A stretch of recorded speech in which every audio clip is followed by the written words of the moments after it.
ගොඩක් මහන්සි නොවී එක දිගට පැය ගණන් පාඩම් කරන්නේ නැතුව සරලව ලේසියෙන් ඔයා පාඩම් කරන දේවල් මතක තියාගන්න ක්‍රමයක් අද අපි ඔයාලට කියලා දෙනවා. මේ ක්‍රමය තමා SQ3R මෙතඩ් එක. එහෙනම් අපි බලමු මේ ක්‍රමයට වැඩ කරන්නේ කොහොමද කියලා.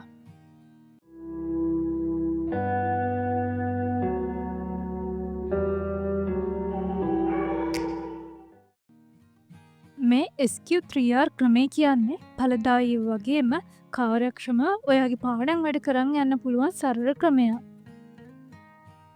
මේ ක්‍රමයට පියවර 5ක් තියෙනවා. SQ3R කියද්දී ඒ පියවර පහේ නම් වල මුල් අකුරු වලින් තමා මේ ක්‍රමයට නම හැදිලා තියෙන්නේ. ඒ කියන්නේ S අකුරෙන් කියන්නේ සර්ව්, ඒ කියන්නේ සෝදිසි කිරීම.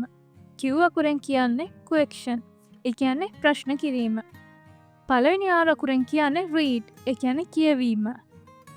දෙවෙනි R අකුරෙන් කියන්නේ recite, ඒ කියන්නේ හඬ නගා කියවීම. එතකොට තුන්වෙනි R අකුරෙන් කියන්නේ review, ඒ කියන්නේ නැවත සිතා බැලීම. එහෙම නැත්නම් ආයෙ එක රිවිව් කරනවා කියන එක. මෙන්න මේ මීනින් ටික තමයි මේ SQ3R කියන ක්‍රමය මේ SQ3R කියන අකුරු වලින් අපිට ගෙනල්ලා දෙන්නේ. දැන් අපි බලමු මේ පියවර පහ අපි කොහොමද කරන්නේ කියලා. පළවෙනි පියවර තමා සර්ව්. ඒ කියන්නේ ඔයා සෝදිසි කිරීමක් කරන්න ඕනේ. එතකොට ඔයාගේ පාඩම් කරන්න ගත්තම එක දිගට පාඩම් කරගෙන යනවට වඩා මෙතනදී ඔයා කරන්න ඕනේ පාඩමක් හරි පරිච්ඡේදයක් හරි ගත්තම ඒක කියවගෙන යන්න කලින් ඒක පොඩ්ඩක් ස්කෑන් කරලා බලන්න ඕනේ. ඒ කියන්නේ ඒ පාඩමේ මාතෘකාව මොකද්ද? ඒකේ තියෙන අනුමාත්‍රිකා මොනවාද තියෙන රූප සටහන්, මොනවාද තියෙන ගැලීම් සටහන්, මොන හරි ප්‍රස්තාර තියෙනවද, මොන හරි වගු තියෙනවද, ඒකේ සිතියන් තියෙනවද? එහෙම නැත්නම් තද අකුරෙන් මොන හරි හයිලයිට් කරලා තියෙනවද වගේ ඔයා නිකන් ඕවරෝල් ඔයාගේ පාඩම නිකන් උඩින් බලාගෙන යන්න ඕනේ. මේක තමයි ඔයාගේ පළවෙනි පියවර. ඒ කියන්නේ මේක තමයි සෝදිසි කිරීම කියන පියවර. මේ විදිහට කරාම පාඩමේ තියෙන වැදගත් දේවල් මොනවාද, ප්‍රධාන කරුණු මොනවාද කියලා පොඩි චිත්‍රයක් ඔයාගේ හිත ඇතුළේ ඇඳෙනවා. ඒ වගේම අපි කලින් දන්න දේවල් අපිට පාඩමට සම්බන්ධ කරගන්න පුළුවන්. ඒ වගේම ඉදිරියට පාඩම් කරන්න ඕනේ මොනවාද කියන එක ගැන දල අදහසක් මේ වෙලාවදී ඔයාලට ගන්න පුළුවන්. දෙවෙනි පියවර තමයි questions. ඒ කියන්නේ ප්‍රශ්න කිරීම. එතකොට ඔයාට පුළුවන් ඔයා දැන් කියවපු පාඩමට අදාළව ඒකේ තියෙන්නේ මොනවාද කියලා ප්‍රශ්න හදන්න. ඒ කියන්නේ ඔයාට මාතෘකාවලින් අපි හිතමු ඔයාට පාරිසරික ජීව විද්‍යාව කියලා තියෙනවා කියලා ඒකේ පරිසරය යන කුමක්ද කියලා ඔයාට කෙලිම ප්‍රශ්නයක් හදන්න පුළුවන්. අන්න ඒ වගේ ඔයාට පුළුවන් නෝට් එකේ තියෙන වැදගත් දේවල් බලලා ඔයාට එක්සෑම් එකට ප්‍රශ්න අහයි කියන දේවල් බලලා ඒ දේවල් වලින් ප්‍රශ්න හදන්න. මේක ඔයා මුලින්ම සෝදිසි කරන වෙලේ කරන්න ඕනේ නෑ. මේක ඔයා කරන්න ඕනේ දෙවෙනියට. ඒ කියන්නේ ඔය සෝදිසි කිරීම කරාට පස්සේ ඔයාට පුළුවන් ආයි සැරයක් නෝට් එක පෙරලා යන ගමන් ප්‍රශ්න අහන්න පුළුවන් මොන තැන්වලද කියලා හිතලා ඒ දේවල් ප්‍රශ්න වලට නගන්න. මේ විදිහට කරාම ඔයාට මේ පාඩමෙන් අහන්න පුළුවන් හැම ප්‍රශ්නයක්ම වගේ ඔයා වෙනම නෝට් එකක ලියා ගන්නවා. එතකොට ඔයාට මේ පාඩමේ කිසිම කරුණක් මග ඇරෙන්නේ නැහැ.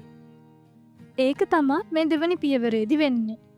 තුන්වෙනි පියවර තමයි read කියන එක. ඒ කියන්නේ කියවීම. ඔයාට පුළුවන් ඔයා දැන් පාඩම් කරන්න ගත්ත කොටස අරගෙන මේ වෙලේ ඒක හොඳට කියවන්න. ඒ වගේම highlight pen එකක් එහෙම නැත්නම් පැන්සලක් හරි අතට අරගෙන කලබල නැතුව කියවන්න පටන් අරන් ඔයාට පැහැදිලි මදි නම් ඒ තැන්වලදී වේගය අඩු කරලා කියවලා වැදගත් දේවල් highlight කරන්න.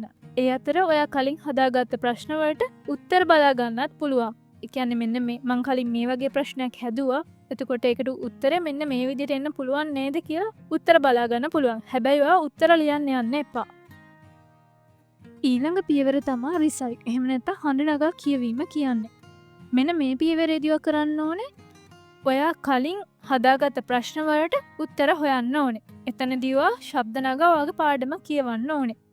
ඒ වගේම ඔයා කලින් හදපු ප්‍රශ්න වලට උත්තර ලියන්නත් මේ වෙලේ උත්සාහ කරන්න ඕනේ. ඒ කියන්නේ ඔයා පාඩමෙන් බලලා ඔයා ඒ හදපු ප්‍රශ්න වලට උත්තර ලියන්න ඕනේ. ලියන ගමන් ටිකක් හයියෙන් වැදගත් concept ගැන ඔයා ඒ දේවල් ශබ්ද නගා කියවන්න ඕනේ. ඒ වගේම මේ ප්‍රශ්න වලට උත්තර ලියද්දී පොතේ තියෙන දේම බලාගෙන ලියන්න එපා. ඔයාගේ වචනෙන් ඒකට එන්න ඕන උත්තරය මොකක්ද කියලා ඔයා හිතලම ලියන්න ඕනේ. ඔය හද ප්‍රශ්නවලට ඔයාගේ වචන වලින් උත්තර ලියන ගමන් ගැලීම් සටහන් රූප සටහන් වගේ වැදගත් දේවලුත් ඔයාගේ නෝට් එකට ඔයා ඇඩ් කරගන්න ඕනේ. එතකොට අපේ අවසාන පියවර, ඒ කියන්නේ පස්වෙනි පියවර තමයි රිවිව්. ඒ කියන්නේ නැවත සිතා බැලීම. මෙතනදී ඔයා කරන්න ඕනේ මේ ඔයා කලින් කරපු පියවර 4 කන්ටිනියු කරන් යන එක. ඒ කියන්නේ දිගින් දිගටම මේ විදිහට වැඩ කරන්න ඕනේ. එහෙම නැත්නම් ඔයාට මේ දේවල් අමතක වෙන්න පුළුවන්. එතකොට ඔයා කරන්න ඕනේ අද දවසේ දේවල් බලාගත්තා නම් ඔයා මේ පියවර 4 අද දවසේ අනුගමනය කරා නම් ඔයාට පුළුවන් ඊට පස්සේ දවසේ ඔයාගේ පොත බලලා ඔයාට මොනවාද මතක කියලා බලාගන්න. එහෙම නැත්නම් අර ප්‍රශ්න බලලා ඔයාට ඒවට උත්තර මතකද කියලා බලන්න. ඒ විදිහට ඔයා දවසක් ඇර දවසක් හරි නැත්නම් සතියක් ගිහින් හරි ඔයා මේ පාඩම් කරපු ඒවා නැවත නැවත බලන්න ඕනේ.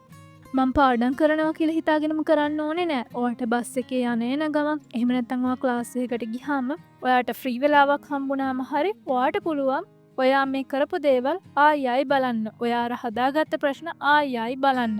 ඒ වගේම ඔයාට පුළුවන් මේ ක්‍රමේ නැවත නැවත යූස් කර කර ඔයාගේ මේ පාඩම කිහිප පාරක්ම බලන්න. මේ විදිහට පාඩම් කරාම ඔයාට කවදාවත් මේ පාඩම් කරපු දේවල් අමතක වෙන්නේ නැහැ. ඒ වගේම විභාගයට කලින් ඔයා අමුතුවෙන් ප්‍රශ්න හද අමුතුවෙන් හයිලයිට් කර කර අමුතුවෙන් නෝට් හද මේ දේවල් කරන්න ඕනේ නෑ. ඔයා වාරේ පටන් ගන්නකොට පිළිවෙලට මේ දේවල් හැමදාම කරන් ආවොත් ඔයාට වාරේ අන්තිමට අමුතු මහන්සියක් වෙලා පාඩම් කරන්නේ නැතුව ඔයාගේ එක්සෑම් සාර්ථකව ලියන්න පුළුවන් වෙනවා. ඔයා අලුත් දෙයක් විදිහට ඉගෙන ගත්ත මේ SQ3R මෙතඩ් එක හොයාගත්තේ 1948 දී ෆ්‍රැන්සිස් පී රොබින්සන් කියන ඇමරිකානු ජාතික අධ්‍යාපන හා සම්බන්ධ දාර්ශනිකයෙකු විසින්. ඒක එයා හොයාගත්තේ එයාගේ විශ්වවිද්‍යාලයේ සිසුන්ට ලේසියෙන් පාඩම් කරන්න.